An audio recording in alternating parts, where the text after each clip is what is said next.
전세금 3억 3,500만 원. 네, 전 재산이었습니다. A씨는요, 보증보험까지 들었습니다. 나라에서 보증해 주니까 안전하겠지 하고 전세 계약을 했습니다. 그런데요, 계약이 끝날 때쯤 돼서 갑자기 집주인이 사망했습니다. 그리고 지금까지 이 A씨는요, 전세금을 한 푼도 돌려받지 못했습니다. 여러분, 이게 사기꾼한테 당한 게 아닙니다. 묵시적 갱신 때문이에요.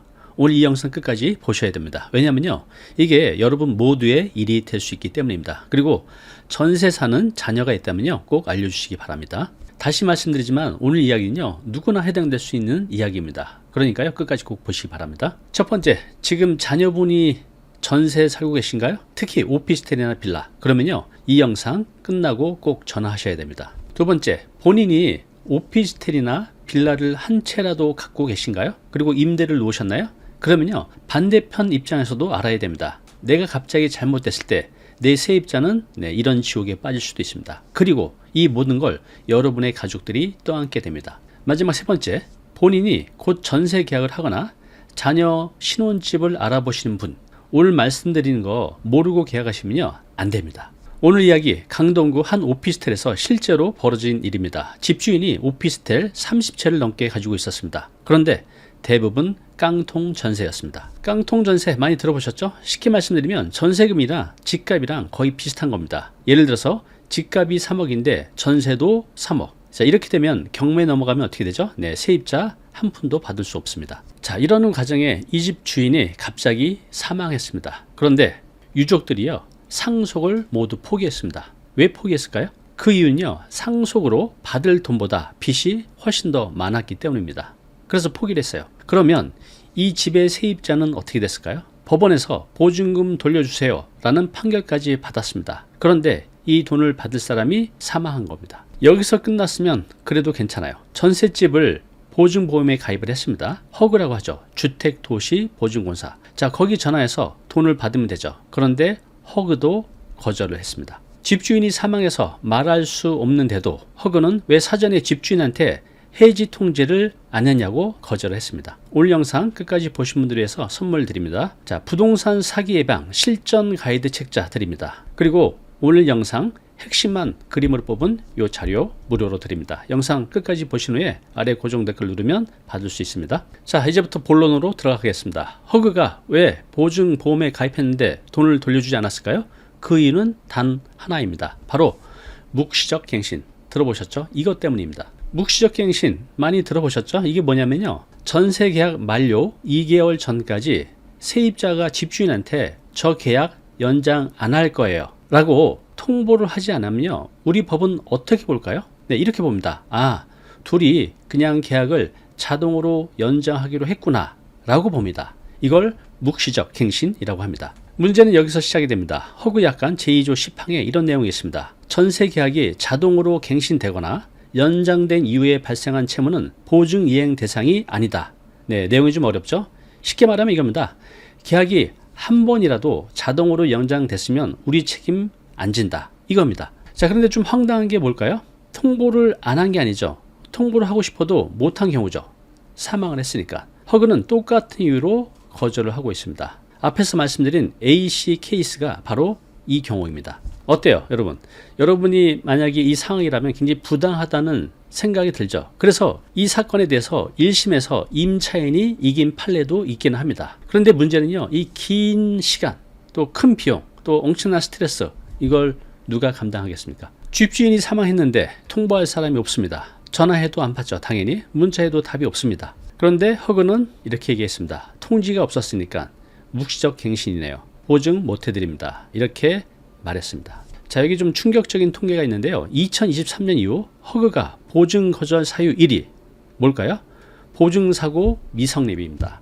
자, 이 안에 가장 많이 들어있는 게 바로 묵시적 갱신입니다. 2020년 12건이었는데요. 2024년 무려 176건으로 크게 늘었습니다. 4년 만에 무려 14배가 늘었습니다. 보증보험 들 때는 만료 2개월 전에 통보 안 하시면 보증 안 됩니다. 자, 이거 자세히 또 구체적으로 설명 안 해줍니다. 약관에도 글씨가 아주 깨알같이 작게 적혀 있죠. 그런데 사고 터지면 그 한 줄이 바로 문제가 됩니다. 자, 그러면 여러분이 나 계약 연장 안 하겠습니다 라는 그 통보를 어떻게 하면 인정이 될까요? 물론 전화, 문자, 카톡 이걸로도 인정받을 수 있습니다. 단 여기는 중요한 전제 조건이 있습니다. 여러분들이 이렇게 전화나 문자, 카톡으로 보냈을 때 집주인이 답장한 기록이 반드시 남아야 해요. 나갈게요 보냈는데 집주인이 답이 없거나 일부러 읽지 않으면요, 이건 통지가 닿지 않았다.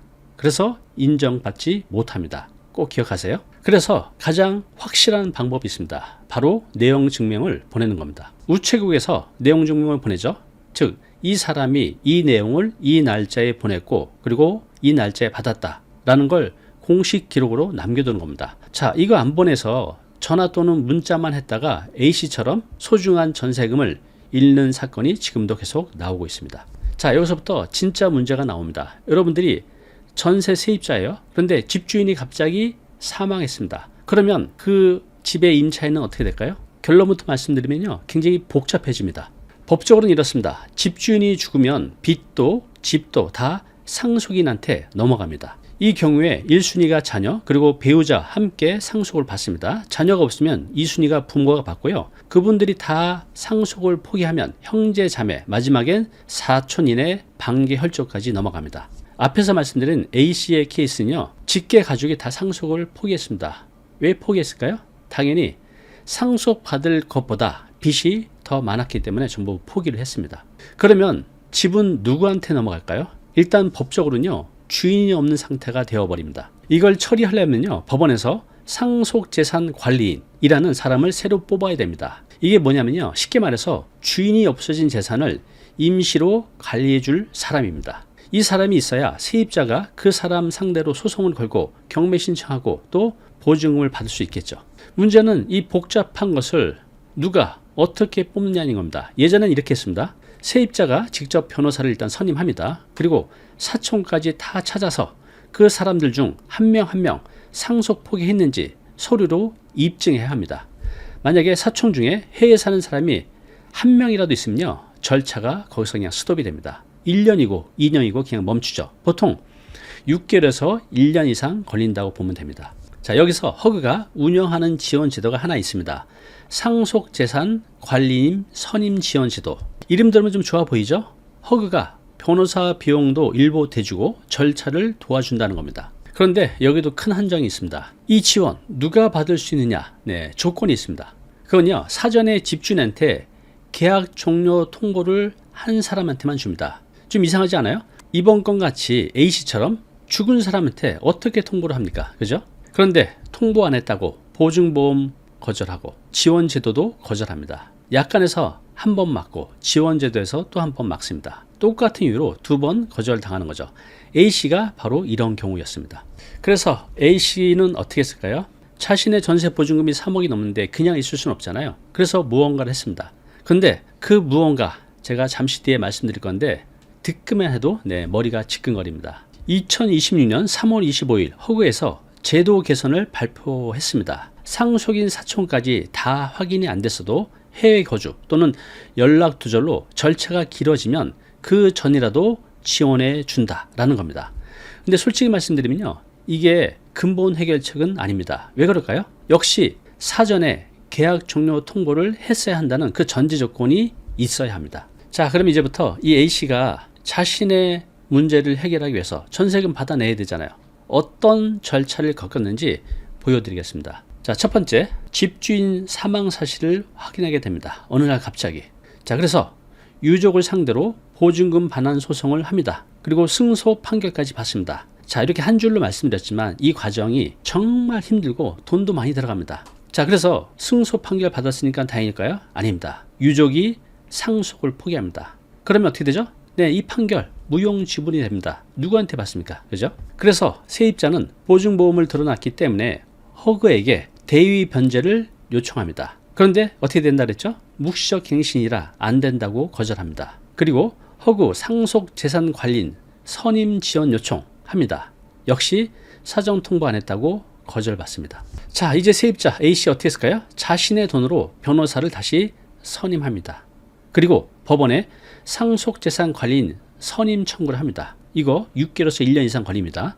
그리고 상속재산 관리인을 상대로 또 보증금 반환 소송을 합니다. 자, 이렇게 힘든 과정을 거쳐서 승소하면 그제야 부동산 경매 신청을 할 수 있습니다. 그리고 또 허그를 상대로도 또 별도 소송을 진행해야 됩니다. 여러분 어때요? 하나하나 간단하게 말씀드렸지만 이 하나하나의 과정이 정말 지치고 비용도 많이 들고 기간도 많이 걸립니다. 여러분들은 이거 할 수 있겠습니까? 자, 이게 사기당한 게 아니죠. 정상 절차를 다 밟은 사람한테 일어난 일이에요. 보증보험 가입했고 확정일자 받았고 전입신고했고 다 했는데 이런 상황이 생긴 겁니다. 변호사 비용만 1천만 원 이상 들고요. 시간도 빨라야 1년 반, 보통 2년 이상 걸립니다. 그 사이에 본인 인생 완전히 망가지겠죠. 새집도 구하지 못합니다. 왜냐하면 여기 전세금이 묶여져 있잖아요. 자, 그래도 희망이 아예 없는 건 아닙니다. 서울 남부 지방법원에서 비슷한 케이스에 대해서 판결이 하나 나왔습니다. 허그가 약관 설명 의무를 다하지 않았다라는 판단이요. 그래서 세입자의 손을 들어줬습니다. 보증금 돌려주라고요. 약관 글씨가 작고 설명이 불충분했다라는 이유로 세입자의 손을 들어줬습니다. 자, 그래서 지금 A씨와 비슷한 상황에 있는 분이라면요, 포기하지 마시고 변호사와 상담을 받아보시기 바랍니다. 혼자 싸우는 거 많이 힘듭니다. 자, 지금까지 정부가 공식 인정한 전세 사기 피해자만 36,950명입니다. 2026년 2월 말 기준입니다. 자, 그 중에 40대 미만이 76%, 그리고 30대만 절반이 넘습니다. 어떻습니까? 다 우리 자녀들, 우리 조카 세대들입니다. 남의 이야기가 아니라는 거죠. 자, 정리하겠습니다. 지금 여러분들이 또 여러분들이 자녀가 앞으로 전세계 할 때 반드시 해야 될 3가지 알려드리겠습니다. 자, 메모해 두시기 바랍니다. 자, 첫 번째, 너무나 당연한 거지만 이 당연한 걸 잘 안 해서 다시 말씀드리는데요. 등기부등본 자세히 보시기 바랍니다. 자녀가 전세 계약하기 전에 등기부등본은요, 내가 직접 돼서 확인해 보시기 바랍니다. 자, 여기서 뭘 봐야 될까요? 볼 게 여러 가지가 있지만 일단 전세가율을 보십시오. 80%가 넘으면 그 집은 계약하지 마십시오. 전세가율, 이게 뭐죠? 집값 대비 전세금 비율입니다. 자, 예를 들어서 집값이 3억인데 전세값이 2억 4천이면 80% 넘죠. 네, 위험 신호입니다. 경매 넘어가면 돈 받기 힘듭니다. 그리고 집주인이 집을 몇 채 갖고 있는지도 꼭 확인하시기 바랍니다. 한 사람이 오늘 A씨 사례처럼 10채, 20채 갖고 있으면요, 위험할 수 있습니다. 자, 두 번째, 여러분들이 계약을 2년 하고 연장은 안 할 거예요. 이때 아무 말도 안 하고 넘어가면 묵시적 갱신이 된다고 말씀드렸습니다. 그래서 2개월, 3개월 전에 반드시 내용 증명을 보내야 A씨와 같은 이런 힘든 상황을 겪지 않습니다. 다시 말씀드릴게요.